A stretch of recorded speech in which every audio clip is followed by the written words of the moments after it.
It's JP Fluellen once again here, the bearded agent, here to talk to you guys once again about the top 3 buyer objections. All right, so number 1, well, first of all, let me set the stage.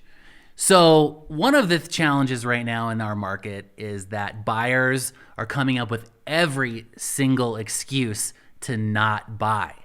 And they're scared, they're seeing what's happening in the news, they're just not sure what to do. So what do? They retract back and they just continue to pay their landlord every single month.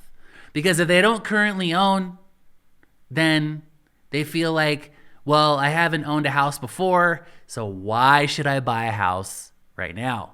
And as you all know, the buying is the number 1 most expensive purchase that they will probably ever make in their lifetimes. And so they are not just thinking about it, but they are overthinking about it. And so it is our jobs as agents is to harness our toolbox and pull out our tools and go to work and show them, and hopefully by the time you're done speaking with them that they will know you, they will like you, and they will trust you. So, going with number 1, the number 1 procrastination reason why they are not following through on buying a house is, I just want to wait for the rates to drop. Well, as we know, rates are not dropping. The days of 2%, even 3%, even possibly 4% are in the past. We're probably looking at 5.5 to 7.5 moving forward. So we've got to educate our clients on the realities and how, as a master negotiator, we can show our buyers how we can make homes more affordable by renegotiating the price, by getting seller concessions, by getting permanent rate buy downs. Like, there are so many things we can do as agents to show them that it is not scary to buy right now, even contrary to what the media is saying. All right, number 2, I'll just rent. Well, you've already been just renting. And where has that gotten you? No, I'm just kidding. You don't want to say that to them. But what you do want to say is, you're shelling out these dollars every single month. Why not put that towards an asset that will actually gain in value over time? Now, one of the challenges in that conversation is, well, how can I buy something that's cheaper than my rent?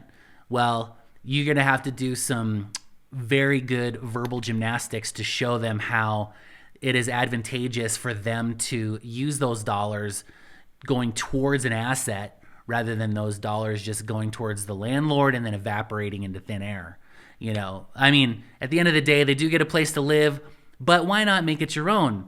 And then you can talk about all the headaches that it takes with owning, all the headaches from renting versus owning, which is, you don't have to worry about having to, if you don't want to, you don't have to pick up your poop after your dog. Or you can have your dog and it doesn't cost you anything extra to have your dog. All these things that are quite cumbersome, or, renting a home and, the neighbors got loud dogs and you don't have dogs, or, all of these different challenges that it takes with renting.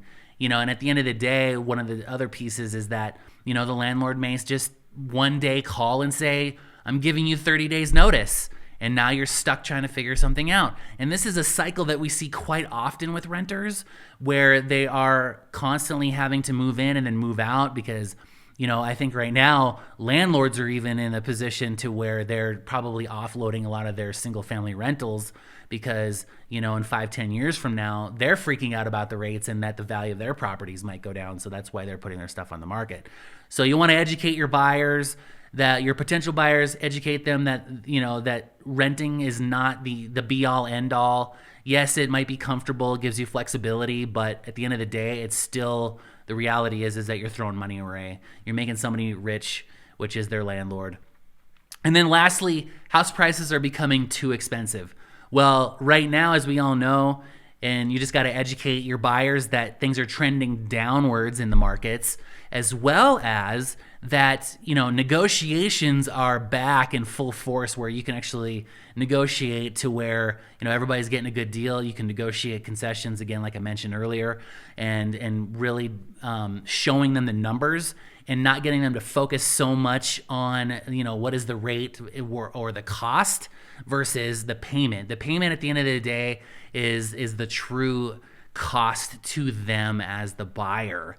And what by us educating them, showing how skilled we are in the community and how good listeners we are, and that's how you're going to gain a customer that's going to know you, that's going to like you and trust you, and then maybe even at the end of the day, you're going to gain a friend.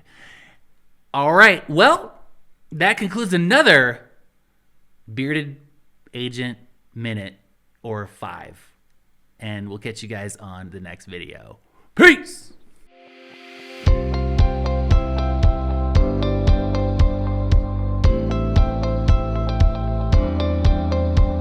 You made it to the end of this video. If you'd like to see more of what's going on our channel, you can watch that video, you can watch that video, or you can subscribe. Catch you next time. Peace!